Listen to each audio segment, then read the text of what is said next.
Scandal, power, silence. That's what Vince McMahon left behind when he walked away from the empire he spent for decades building. But what if the real story wasn't the exit? It was what he left unseen, tucked away behind dense hedges and private security. In one of the richest neighborhoods in America is a place that's never been part of WWE's global spectacle. Not the arenas, not the lights, not the stage. It's quiet, sealed, almost untouched. This is the mansion Vince McMahon built to vanish from the world. And recently someone got inside. What they found wasn't gold. It wasn't memorabilia. It was nothing, and that's what makes this story so unsettling. Greenwich, Connecticut. The land of hedge fund giants, oil heirs, and CEOs, but nestled behind the ornate iron gates and perfectly raked gravel sits a residence that's less estate and more fortress. They call it Connor's Farm, an ironic name for a place that feels like anything but a farm. Owned by WWE impresario Vince McMahon for decades, the estate has been largely shielded from public view. The grounds are massive. The fencing, military-grade, surveillance cameras scan every angle, motion detectors line the perimeters, and the landscaping is so meticulous it's rumored to be designed for defense, not beauty. It's not just privacy. It's isolation, and yet, this isn't paranoia. This is Vince McMahon we're talking about. The same man who once demanded soundproof boardrooms, who fired people for leaking scripts, who insisted on total control of everything around him. So it makes sense that his home, the one place untouched by public cameras, would be his ultimate act of self-curation. From the outside, the estate looks like something plucked straight from a Bond villain dossier. Stone columns, sweeping marble stairs, massive bronze doors imported from Italy. It doesn't just suggest wealth, it screams power. Security guards reportedly change shifts every 6 hours. Even deliveries, groceries, flowers, appliances are subject to scanning and clearance, but it's when you enter the mansion that the real mystery begins, because inside it gets stranger. Much stranger. Behind the grand atrium, behind a solid cherry wood double door, sits Vince's private office. It's not just a room. It's a statement. Above his reinforced desk sits something out of a nightmare. A full-size Tyrannosaurus Rex skull fossil, affectionately known in insider circles as Stan. It's authentic. And it watches you. Multiple former WWE executives have confirmed its existence. But that's not what's weird. What's weird is how it was used. Some say Stan was placed on a rotating pedestal, turned to face guests like a totem of psychological dominance. Others claim Vince deliberately framed it into every camera angle when doing Zoom calls or taped interviews. It wasn't decoration. It was an unspoken message. You're stepping into my world now. The skull wasn't there to impress, it was there to intimidate. Insiders say Vince's furniture is all custom built. Not for style, not even for comfort, but for control. His leather chairs, extra firm, his desk reinforced to handle his specific stance and weight. Temperature settings locked, air filtered and scented with a proprietary blend of cedar and iron. Even the lighting is controlled. Windows are tall and narrow, meant to cast sharp, vertical shadows across his walls. It doesn't feel like a home. It feels like a movie set designed for a character who doesn't want to break from the script. And Vince, he never broke character, but all of this, the skull, the marble, the towering doors, was still just surface level. The real question was what Vince McMahon chose to surround himself with when the cameras were off, when no one was watching. What did the man who built the WWE empire keep close to his chest in the only place the public couldn't see? According to insiders, not much, or rather, not what you'd expect. The man who orchestrated WrestleMania, who micromanaged every segment of Monday Night Raw, who built larger-than-life characters that became global icons, had none of it displayed in his home. No championship belts, no framed posters of legendary matches. No Hall of Fame plaques, not even a signed photo of Hulk Hogan or The Rock. To those who worked with him for years, this wasn't just strange. It was disorienting because for all of his ruthless drive and calculated leadership, everyone assumed Vince loved the business. He had to, right? But then former WWE head writer Vince Russo went public with what he'd seen. Russo had been inside the mansion, and what he described sent shockwaves across the wrestling world. He didn't just say there were no mementos, he said it was like WWE never existed. No shrine. No symbols, no evidence of the very thing that had made Vince McMahon a billionaire and a cultural icon. It was as if he had surgically removed every trace of his past from the walls of his personal kingdom, and that revelation that this wasn't a house of legacy but a place of total erasure wasn't just shocking. It was unsettling for fans who had followed Vince's career for decades, who had grown up watching his on-screen alter ego Mr. McMahon get stunned by Stone Cold, tormented by DX, and booed or cheered like a king. This discovery landed like a betrayal, because if Vince didn't care enough to keep even a single artifact from his decades in the business, what did that say about everything WWE stood for? What did it say about the wrestlers who broke their bodies for the show? The fans who stuck around through every character reboot and booking misstep? And more importantly, what did it say about Vince himself? In the Netflix documentary McMahon, he speaks like a man talking about a company he acquired, not one he built from scratch. His tone is clinical, almost cold. He refers to talent as assets. He recalls legendary events with the enthusiasm of a man reading quarterly financials. When the Attitude Era comes up, arguably the most electric, creatively unhinged time in WWE history, his eyes don't light up. There's no glint of nostalgia. Just a measured, strategic reflection. There's something eerie about it, because it confirms something many fans had long suspected but never wanted to believe. Vince McMahon didn't love wrestling. He loved what wrestling could do. He loved that it gave him power, that it made him untouchable, that it turned him into a global figure who could appear in boardrooms one day and in a cage match the next. But the ring, the stories, the pain, the culture, maybe those things were just tools. That's what Russo suggested. That Vince McMahon wasn't a wrestling guy.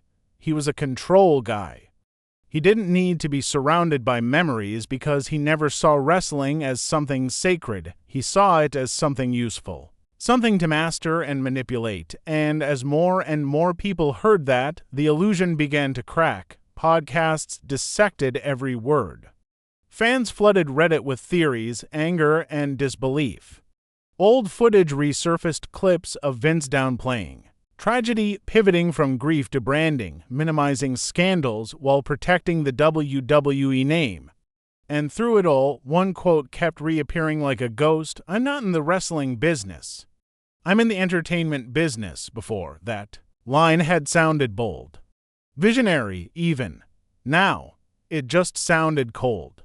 And then came the memes. A split image went viral. On one side, Vince's pristine living room, sterile and minimalist, untouched by wrestling's chaotic energy. On the other side, a fan's bedroom, walls plastered with posters, replica belts, and autographed photos. The caption read, "One of these people actually loves wrestling," but beneath the sarcasm was a deeper wound. Fans weren't just angry, they were hurt. Because for decades, they'd believed they were part of something larger. That WWE wasn't just a company, but a community, a family. A culture built on loyalty, drama, and shared emotion. To learn that the man at the top, the man who orchestrated every twist, every betrayal, every comeback, might not have felt any of that. That was devastating. Even veteran wrestlers couldn't stay quiet. Mick Foley, never afraid to speak from the heart, said on his podcast that Vince's lack of nostalgia was real.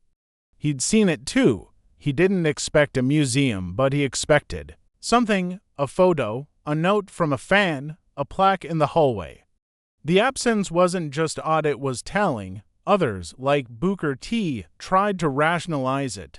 Vince had always been about the future, always focused on what's next. That's what made him relentless. That's what kept WWE alive when so many other promotions collapsed, but still.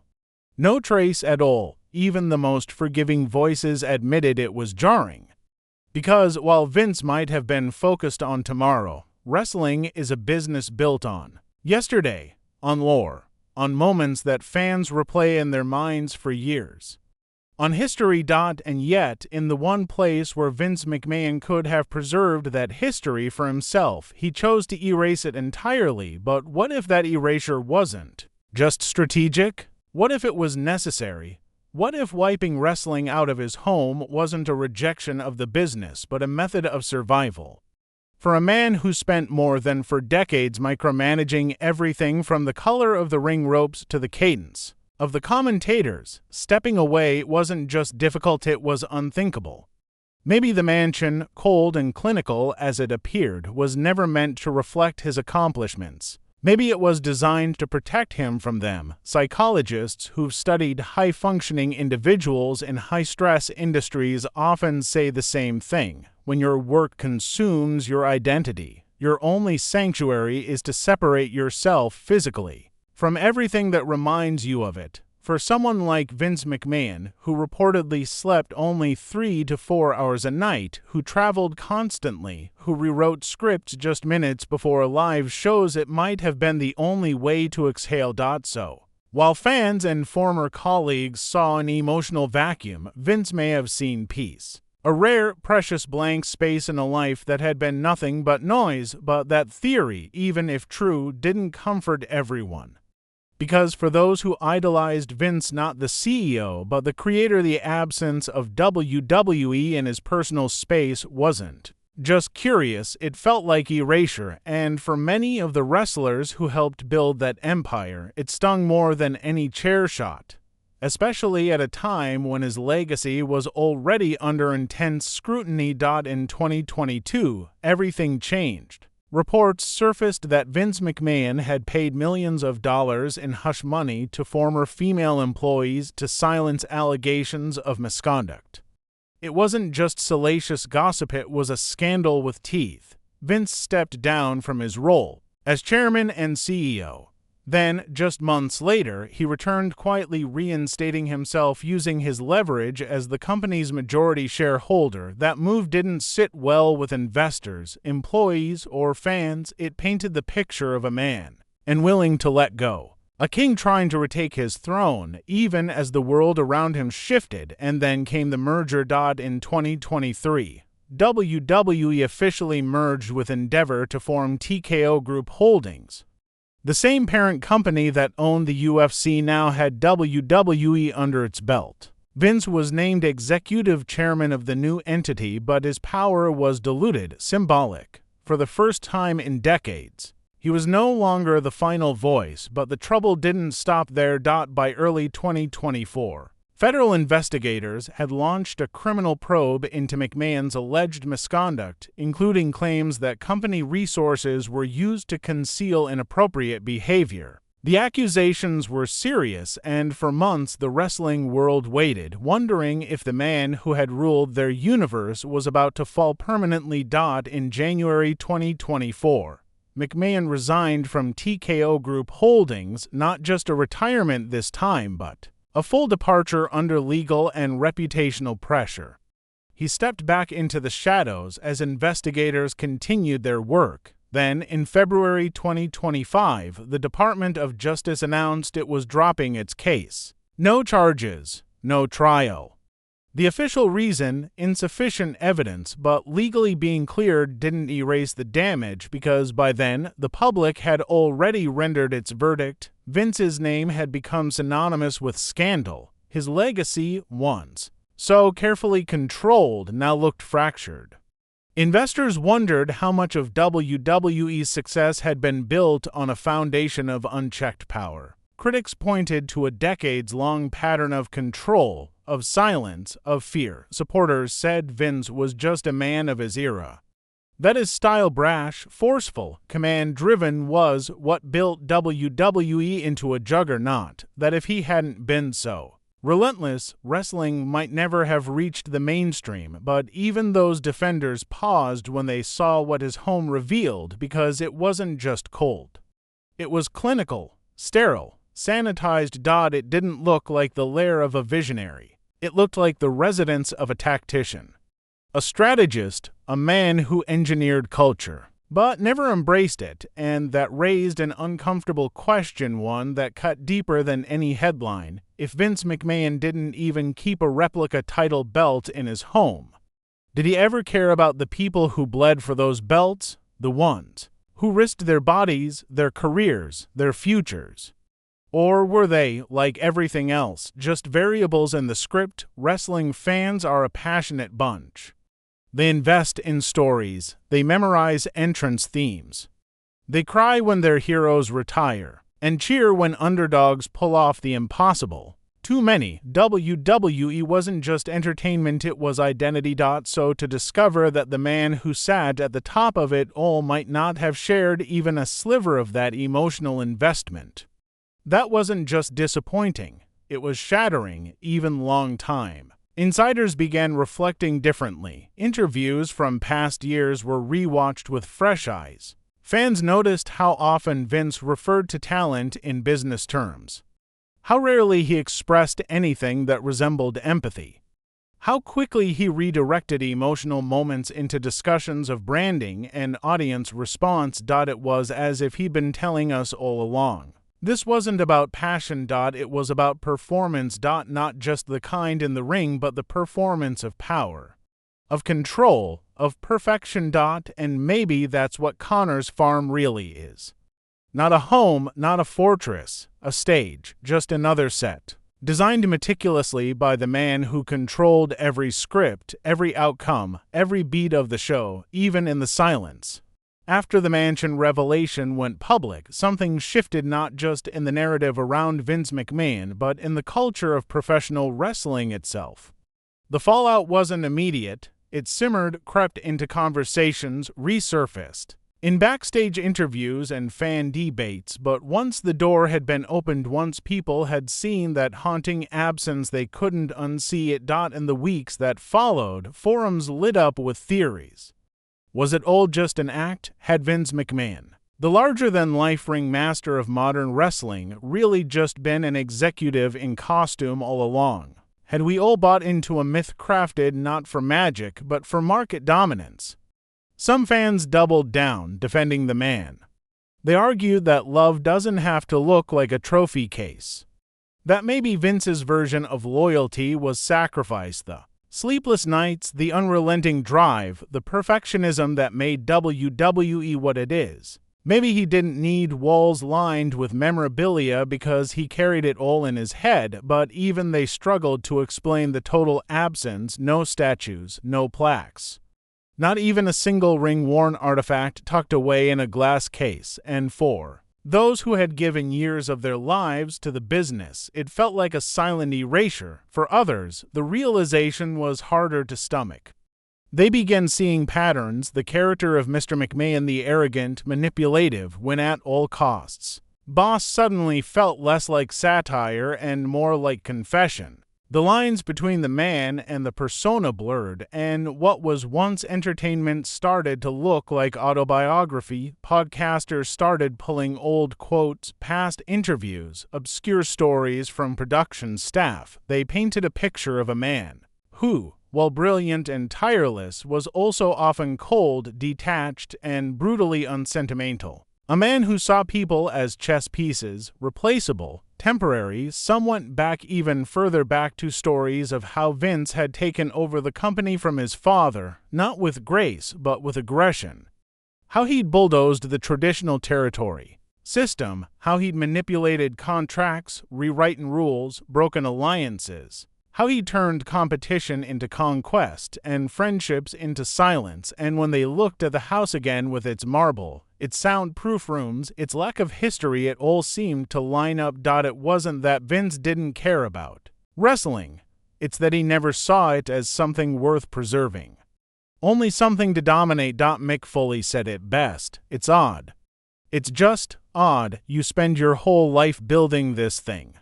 Why not leave a trace? But maybe that was the plan all along, because when you strip away the noise, the pyrotechnics, the roar of the crowd, what's left? Just a man, alone, in silence, a silence that, according to those who have been there, is almost oppressive, not peaceful, not serene, cold, heavy, purposeful. There are rooms in that mansion fully furnished that have never been used. Rugs with no footprints, doors that have never been opened. Spaces designed to be walked past, not lived in. It's as if the home itself is a metaphor, massive, impressive, but ultimately empty, and that's what fans keep coming back to. The emptiness. Because for them, WWE was never empty. It was full of memories, emotions, cheers, tears, moments that changed lives. People got married in WWE arenas. They said goodbye to childhood heroes. They found comfort, belonging, even identity in the stories told between those ropes, and to learn that the architect of all that may have felt none of it. That hurt, even now. In Vince McMahon's absence, the company moves forward. Triple H continues. Reshaping creative, new stars rise, legends return for one last pop. The machine rolls on, but something is different now because for the first time, the audience is looking beyond the spectacle. They're asking bigger questions about power, about purpose, about what it means to truly care about the thing you create, and about what happens when you don't. There's a moment in the McMahon documentary, a quiet moment where Vince is asked what he wants his legacy to be.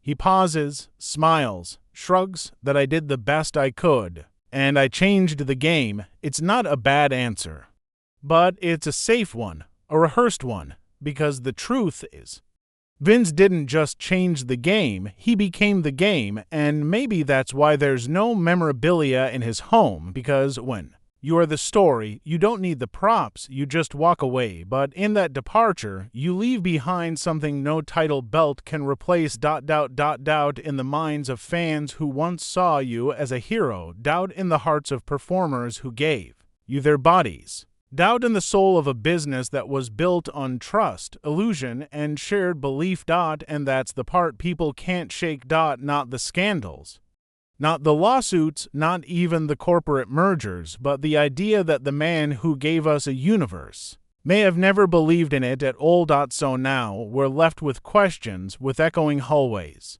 with polished floors and guarded gates and a fossilized skull that watches over a kingdom of silence. We're left wondering who Vince McMahon really was behind the showmanship, behind the spectacle, behind the perfectly tailored suits. Was he a genius, a tyrant, a puppet master, a myth? Or was he simply a man who figured out how to turn dreams into dollars without dreaming any of them himself?